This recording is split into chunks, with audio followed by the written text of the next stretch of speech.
আসসালামু আলাইকুম, সবাই কেমন আছেন? আশা করি ভালো আছেন। আমিও ভালো আছি। আজকে আমি আপনাদের মাঝে আরেকটি রেসিপি নিয়ে হাজির হলাম, কাঁঠালি পিঠার রেসিপি। ভিডিওটি না টেনে সম্পূর্ণ দেখার জন্য অনুরোধ রইল।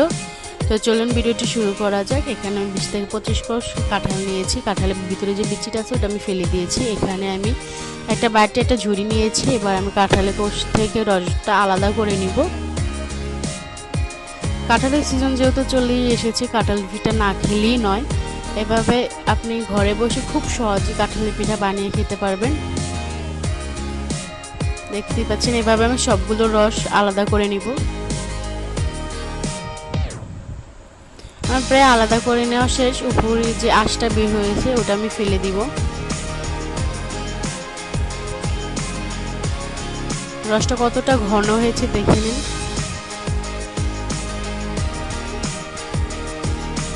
এরপর যে আমি 2 টেবিল চামচ চিনি দিয়ে দিব। চিনি দিয়ে ভালো মতো কাঁঠালের রসের সাথে মিশিয়ে নিব। স্বাদ মতো লবণ দিয়ে দিব। লবণটা দিলে মিষ্টিটা একটু বেশি ভালো লাগবে খেতে। আমি যে ছাঁকনিতে কাঁঠালের রসটা আলাদা করে নিয়েছি, ওই ছাঁকনিতে আমি 6 চামচ আটা দিয়ে দিব। দিয়ে ভালো মতো চেলে নিব।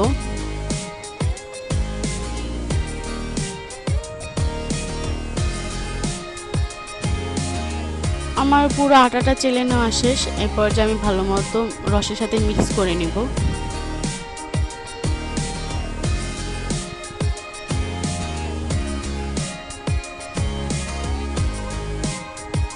আমার প্রায় ভালো মতো করে মিক্স করার শেষ। এরপর যে আমরা চুলায় চলে যাব।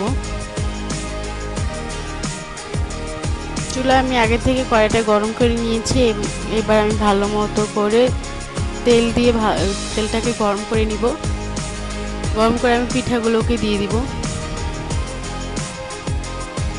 পিঠা যখন এক সাইড হয়ে যাবে, এরপর যে আমি কাঁটা চামচ দিয়ে আরেক পাশ উল্টে নিব। এভাবে উল্টে পাল্টে আমি ভেজে নিব যতক্ষণ পর্যন্ত বাদামি রং না আসবে। এরপর যে আমার পিঠাগুলো ভেজে নেওয়া শেষ, আমি তেল ছেঁকে উঠিয়ে নিব।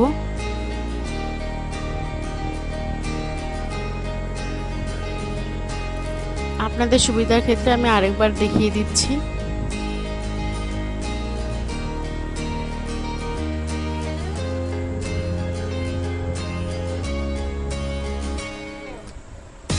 এরপর যে আরেকবার হয়ে গেছে যখন, আমি আরেকবার উল্টে নিব।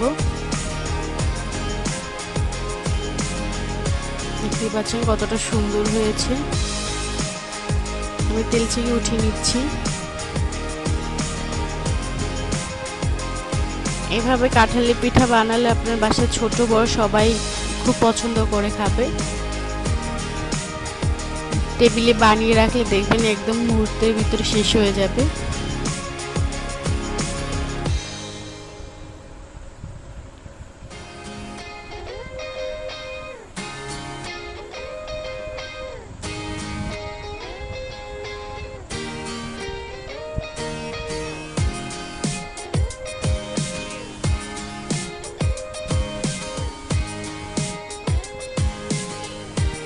সবগুলো এরকম করে ভেজে নেওয়া শেষ।